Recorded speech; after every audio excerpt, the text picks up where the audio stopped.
미디어 포커스 시간입니다. 오늘은 올림픽 개막일이고 해서 우리 올림픽에 관한, 특히 북한이 올림픽에 오기로 하면서 북한에 관한 우리 언론의 보도 좀 분석해 보도록 하겠습니다. 민주언론시민연합의 김원경 사무처장, 어서 오십시오. 안녕하세요. 네. 이게 이제 작년 연말까지만 해도 뭐 핵실험, 미사일 실험해서 냉랭하다가 네네. 1월 1일 김정은의 신년사 이후 분위기가 급반전해서 이제 오늘까지 오고 있는 거 아니겠습니까? 그렇죠. 예. 그동안의 보도를 한번 쭉 좀 한번 되돌아봅시다. 예, 그 1월 1일 신년사에서 북한 김정은 위원장이 파격적으로 남북대화 및 평창 올림픽 참여를 제안하면서 분위기가 반전됐잖아요. 예. 그런데 조선일보와 동아일보 그리고 종편 그리고 보도 전문 채널인 연합뉴스TV와 YTN을 중심으로 김정은 신년사가 나온 그 시점부터 남북대화를 굉장히 부정적인 것으로 묘사하는 보도가 많았습니다. 예. 이들의 주장을 요약하면 북한이 평창 올림픽을 참가해서 상당히 무리한 요구를 할 것이다.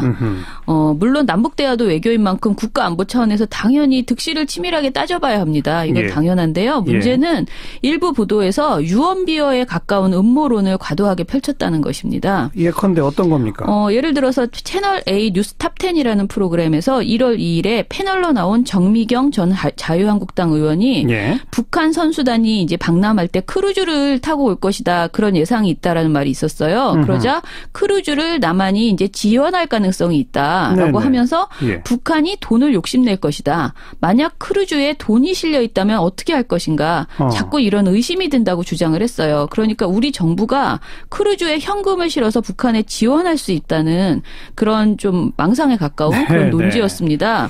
선수단 실으러 배를 보내는데 네. 거기에 현금을 잔뜩 실어서 보낼 수도 북한에 있다. 보낼 수도 있는 거 아니냐. 그런 거죠. 상상력이 대단하네요. 네. 또 연합뉴스TV는 남북 고위급 회담이 열렸던 1월 9일 뉴스 특보를 편성해서 상세히 보도를 했는데요. 예. 여기서 김여정 선전선동부 부부장의 파견 여부도 다뤘습니다. 지금은 이제 1 부부장입니다. 네네. 예. 패널로 나온 신인균 자주국방 네트워크 대표께서 뭐라고 하셨냐면 김여정이 직접 현장에서 진두지휘하면서 모랑본 악단이나 미녀 응원단을 보여주면 우리 국민들이 여자들에 대해서는 더 우리가 마음을 조금 넓게 열어보고 보기 때문에 저렇게 예쁘고 가녀린 여자들이 잘 웃는 그런 나라를 우리가 공격해야 한다면 공격해야 되는 걸까? 또 저런 나라를 제재해서 저런 여자들을 못 먹고 힘들게 만드는 것이 과연 옳은 일일까? 라고 헷갈리게 될 것이다. 이게 북한의 선동술이다. 이렇게 주장을 했습니다. 네. 네, 이건 우리 국민을 좀 모욕하는 발언이 아닌가 싶을 정도고 좀 이것도 지나친 상상이죠. 예. 예, 대단하네요. 제가 이제 두 가지 사례만 말씀드렸지만 채널A와 TV조선, 연합뉴스TV, YTN에서는 1월 초부터 북한이 거액의 현금을 요구할 것이다. 북한이 개성공단 재개를 요구해서 핵개발 자금으로 쓸 것이다. 네. 한미 훈련 중단을 요구해서 한미 관계에 갈등이 생길 것이다 등 과도한 추측을 남발했습니다. 네. 이런 프레임을 이어받는 게 이른바 평양올림픽이라는 주장 아니겠습니까? 네네. 뭐 예. 야당 일부각에서도 주장하고 있는데 네. 일부 방송사들은 그런 평양올림픽 주장을 뭐 그대로 많이 옮긴다면서요? 예. 제가 말씀드린 그 방송사들이 주로 이 평양올림픽 이야기를 굉장히 많이 하는데요.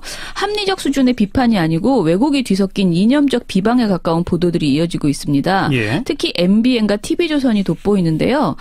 TV조선은 2월 1일에 북한 선수단의 입국 및 입촌이 이뤄진 시기를 기점으로 해서 거의 모든 시사 보도 프로그램을 동원해서 평양 올림픽을 주장하고 있습니다. 아하. TV조선 보도본부 한라인의 경우에 엄성섭 앵커를 중심으로 자사기자 4명이 출연해서 보도와 분석을 선보이는 방송이에요. 예. 근데 여기 2월 2일 방송에서 6개의 주제 중에 3개를 북한 관련 소식으로 채웠고 그 예. 과정에서 평양 올림픽이라는 용어가 직접 거론된 발언만 5차례나 나옵니다. 아하. 특히 이날 TV조선은 북한 선수단이 기존의 IOC에서 합의했던 46명보다 1명 늘어난 부분에 대해서 굉장히 집중해서 토론을 했는데요. 네. TV조선 기자들은 통일부를 강하게 비난하면서 북한 사람이라 다행이지 테러범이면 정말 큰 문제다.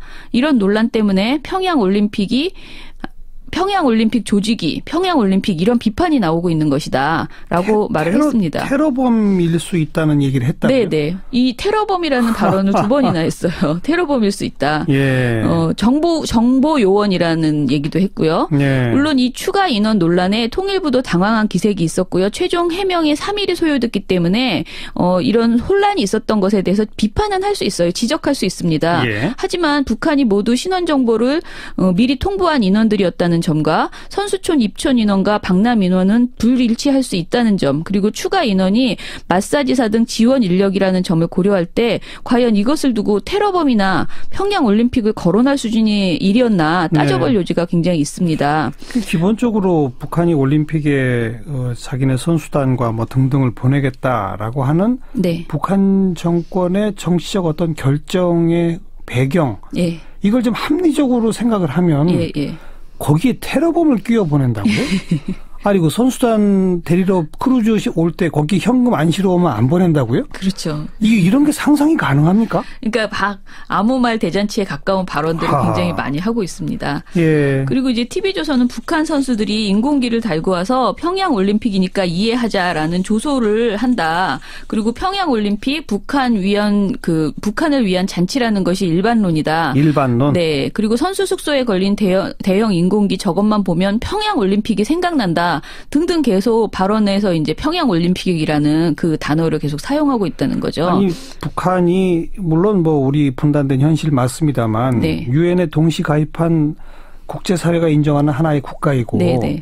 국제대회에 항상 자기네 국기를 들고 나온다는 거를 그걸 당연하게 여겨야 되는데 용납을 못하는 거죠. 예. 네티즌 여론을 내세워서 평양올림픽을 다수 여론으로 묘사하고 북한 선수들이 달고 오거나 선수촌에 내건 인공기를 계속 비판의 근거로 삼고 부각해서 보여주는 예. 이런 것들이 눈에 띕니다. 예. TV조선 이것이 정치다라는 그 방송의 2월 7일 방송에서는요. TV조선 김미성 기자가 패널을 비판하면서 평양올림픽을 주장하는 장면도 연출됐는데 이게 패널을 비판해요? 네. 그러니까 북한의 김여정 부부장 파견을 놓고 긴 시간을 대담을 나누다가 패널인 최진봉 교수가 북한이 올림픽 성공 개최를 바라는 마음을 보여주기 위해 파견한 것이다라고 평가를 하니까 네. 김미성 기자가 곧바로 그러다 평양올림픽이 되면 어떻게 하죠? 라고 물어봅니다. 예. 그러자 최 교수가 절대 그럴 일 없다. 보수 언론에서 그렇게 얘기하지만 우리 언론이 또 너무 김여정에 집중하고 유난 떨며 일거수일투족 조명하면 안 된다. 그렇게 하면 김여정이 중심이 된다라고 반박을 했습니다. 네. 그러자 김미성 기자가 평론가로서 중심을 잡고 생각하셔야 될 게 김여정에 집중할 만하다. 김여정은 자기 형도 죽인 김정은이 공주님으로 떠받드는 유일한 혈육이니 의미가 크지 않나. 예. 그러니 평양올림픽이 된다. 이렇게 발언을 했습니다. 예. 굉장히 좀 당황스럽죠. 논박이 이어지자 진행자 윤정호 앵커가 김미선 앵커가 말하는 건 김여정에게 관심이 쏠리다 보면 평창올림픽의 본류보다는 외부 것들에 신경이 쓰이는 게 아니냐 우려하는 것이다라고 정리를 억지로 했습니다. 네. 근데 전체적으로 보면은 평양올림픽이라고 인정하지 않는 최진봉 교수를 혼내는 듯한 이런 발언이었습니다. 김여정이 오면 평양올림픽이 된다? 네네. 뭐 혹시 가짜 뉴스나 오버 같은 건 없어요? MBN의 시사 스페셜 2월 4일 방송에서는 8일 예정된 북한 예술단의 공연을 다루던 중에 패널 배승희 변호사가 이런 말을 합니다. 2030 세대를 중심으로 인공기를 태우는 운동을 하고 있는데 심정이 이해된다. 우리가 태극기를 달지도 못하게 북한 스키장 갈 때 태극기를 떼라고 했다. 라는 발언을 했습니다. 그래요? 그런데 장윤선 기자가 이것은 가짜 뉴스라고 지적을 했어요. 그리고 진행자 김만음 씨가 남북 선수 모두 겉옷을 입고 있어서 국기가 보이지 않았던 것이다라고 예. 급하게 사후에 정정을 했습니다. 그러니까 북한 스키장 태극기하러 갈 때 태극기 떼라는 것은 엄연히 없었던 네네, 얘기다? 없었던 것이다. 속에 태극기 달고 있었다? 네네. 그나마 이렇게 정정이 이루어지긴 했지만은 방송에서 검증이 부족한 내용들을 그대로 말하고 있는 것이죠. 예. 예. 근데 참 아무튼 뭐 북한의 고위급도 옵니다만 네. 미국의 부통령, 일본의 총리, 네. 뭐 국제적으로 다채로운 외교 행사가 되고 있고 네네. 평창올림픽을 계기로 해서 더 다채로운 뭐 남북회담, 북미회담 등등이 열릴지도 모른다. 그렇죠. 또 그런 것들이 열릴 수 있을까 없을까를 이렇게 좀 뭐랄까요, 종합적이고 객관적으로 분석하는 건 필요한 건데 그렇죠. 거기에 대한 보도 태도는 어떻습니까? 그러니까 북한의 전술과 의도 그리고 미국과 우리의 대응 그리고 대화 가능성이 있는가 이런 것들 남북 관계에 대해서 정말 관심이 많잖아요. 예, 그런데 연합뉴스 TV는 미국 트럼프 대통령의 신년 연설 다음 날인 2월 1일에 미국의 선제 타격론, 북한 선제 타격이죠. 네. 이걸 기정사실로 보도하는 그런 납득하기는 어려운 그런 태도를 보였습니다. 기정사실화했다고요? 네. 연합뉴스 TV의 뉴스 포커스 2월 1일 방송에서요. 2시간여 동안 뉴스를 보도하고 중간에 20분 정도 전문가가 대담을 하거든요. 네. 근데 1일 방송에서 22분간 대담하는 동안에 대북 선제 공격 가능성이 높다는 발언만 무려 11차례나 나왔습니다. 어허. 이날 나온 분은 김정봉 전 국정원 실장과 신인균 자주국방 네트워크 대표인데요. 예. 이 두 분이 방송에서 이미 다른 방송에서도 도를 넘은 대북 초강경 태도 그리고 확인되지 않은 북한 관련 정보를 많이 말씀하시는 분들이에요. 예. 근데 이분들이 이 방송에서는 미국이 북한을 공격할 것 같은 느낌, 우리 정부의 의사와 상관없이 미국이 언제라도 전쟁할 수 있다 하하. 등 사실과 다르거나 사실을 확인할 수 없는 예. 그야말로 주관적인 추측을 수차례 꺼내들었습니다. 네. 심지어 진행자들이 여차하면 선제 공격도 충분히 할 수 있다는 게 결코 허언이 아니다라는 등의 수위 높은 발언을 이어가기도 했습니다. 그러니까 우리 정부의 동의 없이 군사 행동을 이분들은 원하는 건가요?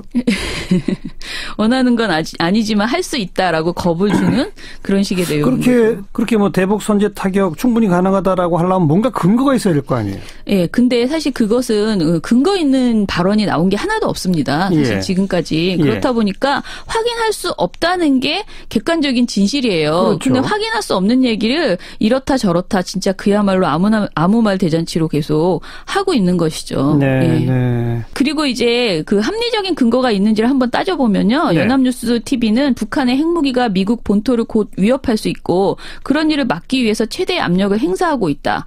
또 북한만큼 잔인하게 자국민을 억압한 정권은 없었다 등 그러니까 트럼프 대통령의 신년 연설 내용을 두고 대북 북한 선제 타격론을 내놓았습니다. 네. 그러나 정작 이날 트럼프 대통령 발언에서 선제 타격이라든가 군사 옵션은 거론조차 되지 않았어요. 그리고 논란이 되었던 코피 전략이라는 거 있었잖아요. 예. 이것도 백악관은 거론조차 되지 않은 전략이라고 선을 그었습니다. 예. 미국 내부에서도 선제 타격에 대해서는 부정적 인식이 널리 퍼져 있는 게 사실입니다. 아니 이건 뭐 우리가 다 알죠. 네. 그러니까 대북 강경 자세의 일환으로 네. 군사적 옵션도 우리 테이블에 있다 정도만 살짝 그렇죠. 말하고 네. 또 한편에서는 그러나 그건 아니다라고 네. 또 하고 네. 계속 그러고 있는 거 우리가 네. 알죠. 그렇죠. 예. 근데 이제 연합뉴스 TV가 여기에 추가로 근거를 든 것이 이란, 이라크, 시리아 등 중동의 사례를 듭니다. 그러면서 트럼프 대통령이 북한을 인권 탄압 국가로 비판한 점에 착안해서 중동에서도 인권을 비판한 후에 공격했다라면서 이것이 유사하다라고 내세웁니다. 우리가 중동하고 똑같다고요? 하하. 아무튼 복잡한 사실관계와 역사는 따져봐야 되지만 아무튼 한국과는 경우가 다른데 너무 무리한 주장을 하고 있다라는 것이고요. 예. 신인균 씨는 미국 정부는 한국과 일본에 있는 미국 시민들을 보호할 의무가 없습니다. 없다고요? 예, 이렇게 말했어요. 그 미국 시민들은 스스로 자신들의 안전을 챙겨야 돼요. 라면서 대북 선제 타격을 옹호하는 발언도 내놨습니다. 대단한 분이시네요. 네. 네. 아무튼 미국 정부가 한국 내 미국 시민들을 보호하지 않아도 된다라는 이런 황당한 말을 했다는 게 정말 있을 수 없는 이야기거든요. 예. 그래서 방송이 너무 그야말로 확인되지 않는 얘기들을 막 하는 이런 패널들을 많이 지금 전문가로 방송에 내놓고 있다. 그렇군요. 이렇게 보시면 됩니다. 또 하나 빼먹지 말아야 될 게 북한이 뭐 예술단, 응원단 뭐 등등을 보도하면서 네. 우리 언론이 지나치게 선정적으로 보도한다. 네. 이런 지적은 사실 오래전부터 있었잖아요. 예. 제가 지난번에 여기 방송에서도 살짝 현송월 단장 왔을 때 예, 그렇다고 했습니다. 예. 근데 이제 사실 1월 21일 북한 예순단 점검단 방남 당시 이미 여론의 문매를 맞은 바 있고요. 네. 그때에도 어느 식으로 보도를 했냐면은 YTN과 연합뉴스 TV가 언론을 통틀어서 굉장히 하루 종일 가십 왜곡 보도를 양산을 했습니다. 네. 두 방송사가 하루 종일 방송하는 그 보도만 방송하는 채널이잖아요. 보도 전문 채널이니까. 예. 그러다 보니까 북한 정공단 방남 당일날 중계 화면을 계속 내보냈어요. 그러면서 대담도 계속 같이 했는데요. 그런데요. 연합뉴스TV는 21일과 22일 오전 6시부터 10시까지 뉴스 특보를 편성해서 24시간 중계 체제를 가동했죠. YTN은 특보는 편성하지 않았지만 이제 뉴스마다 계속 그 북한 정검단 방남을 중계했습니다. 예. 그런데 이 방송에서 타 매체와 마찬가지로 현송월 단장에 대해서 과도한 가십 보도를 집중했고요. 예. 패션은 기본이고 외모 평가, 임신 여부까지 여부? 네, 불필요한 정보가 만연했습니다. 대표적인 얘기를 또 들어보면 연합뉴스TV의 오전 9시 뉴스 특보에서 안찬일 세계 북한 연구센터 소장이란 분이 나와서 현송월 단장을 뭐라고 하냐면 저 여자라고 계속 표현합니다. 네. 그러면서 또 다른 북한 여성에 대해서도 그 여자라고 호칭을 하고요. 예. 2013년 3월 8일 국제 부녀절 행사에 저 여자, 그러니까 현송월 씨예요. 저 여자가 첫 애를 임신하고 거기에 나와서 객석에 나와 있다. 앉아있다 노래를 불렀다. 5년 전에 첫 애를 낳았는데 그럼 그때 당시 30대에 낳았다는 것이다. 예. 임신해서 병원 가야 하는데 노래를 시켰으니 북한에서도 김정은과의 연문서를 알고 있었다는 것이다. 도대체 이게 제가 지금 적어서 읽어드려도 무슨 말인지 모르시겠죠. 굉장히 확인되지 않은 사실을 장시간. 근데 네. 그냥 읽어주시는 걸 들어보니까 뉘앙스 상으로는 네. 연문서를 거론한 걸로 봐서는 그 애가 그럼 그 애다? 이렇게 추정하라는 얘기입니까? 뭡니까 아니에요. 도대체? 그건 아니고요. 나이를 추정하거나 뭔가 중요한 사람이다라는 이야기를 하는 건데 그 와중에 임신 얘기를 계속하는 거고요. 예. 그리고 연합뉴스TV 22일 오전 10시 뉴스 특보에서는 문근식 한국국방안보포럼 대외협력국장이 나와서 이번에 현송월이 와서 남한 미인상이 바뀔 것이다. 한국 여성은 날씬하고 살이 없는데 현송월은 그런 정도는 아니다라고 발언을 합니다. 또 이런 얘기도 있었어요. 웃음밖에 안 나오네요. 그렇죠. 오늘 모든 내용이 좀 그렇습니다. 22일 YTN 뉴스 Q에서는 진행자인 김대근 앵커가 현송월 단장이 믹스커피 말고 아메리카노 달라고 한 것이 인상적이다. 어떻게 보시냐라고 질문을 해요. 예. 그랬더니 패널이 너무 현송월 단장에만 집중하면 올림픽에 초점이 흩어진다라고 지적을 합니다. 예. 그래서 끝나는가 했더니 김 앵커가 다시 그럼에도 불구하고 관심이 많다. 북한에서는 커피가 며칠치 임금이라고 하던데요. 라면서 계속 집요하게 커피에 대해서 묻습니다. 예. 그러자 이제 송지연 전 북한 아나운서가 북한의 커피의 역사를 쭉 읊어주면서 이야기를 마칩니다. 그런데 네. 이런 이야기들은 사실은 북한이 참 힘들지 않느냐 이것을 강조하면서 커피 이야기를 예. 소재로 삼은 거죠. 이 현송월 단장 때만 그런 게 아니라 지금 응원단, 예술단, 오구서도 계속 이어지죠? 이런 선정적 보도들? 예, 이제 시작될 것 같은데요. 일단은 지난 7일에 북한 응원단이 입국하자 연합뉴스가 여성 응원단원들이 화장실에 들어간 장면까지 사진으로 찍어서 보도해서 굉장히 강력한 비판에 직면했습니다. 그렇죠. 예, 연합뉴스는 사진을 삭제했다고는 하지만 이미 타매체가 수많은 그 보도를 뿌린 후였고요. 예. 연합뉴스 이외에도 몇몇 사진들이 아직도 있습니다. 예. 그리고 또 지금 최근에는 다리만 부각해서 찍는 그런 그 사진들도 많이 나오고 있고요. 예. 저희가 7일 지상파 3사와 종편 4사의 저녁 종합 뉴스를 모두 모니터해보니까 네. 정말 신기할 정도로 거의 모든 방송사가요. 여성 응원단을 찍을 때는 일단 하체, 그러니까 얼굴이 나오지 않는 다리만 부각해서 한 샷을 찍고요. 그 다음에 전체 얼굴을 보여주는 식으로 카메라 워크를 하고 있습니다. 하하. 남성 단원을 보도할 때는 그냥 보통 사람들처럼 당연히 얼굴이 나오는 샷을 찍는데 예. 왜 여성 단원을 보도할 때만 그렇게 카메라를 하는지 모르겠어요. 네. 근데 이런 식의 선정적인 보도 좀 약간 관음증적인 카메라 샷 이런 것들 다 자제했으면 좋겠습니다. 빨리 경기가 좀 본격적으로 치러져서 네. 경기 보도나 좀 했으면 좋겠습니다. 네. 아유, 답답하네요. 수고하셨습니다. 예, 감사합니다. 민주언론시민연합 김원경 사무처장이었습니다.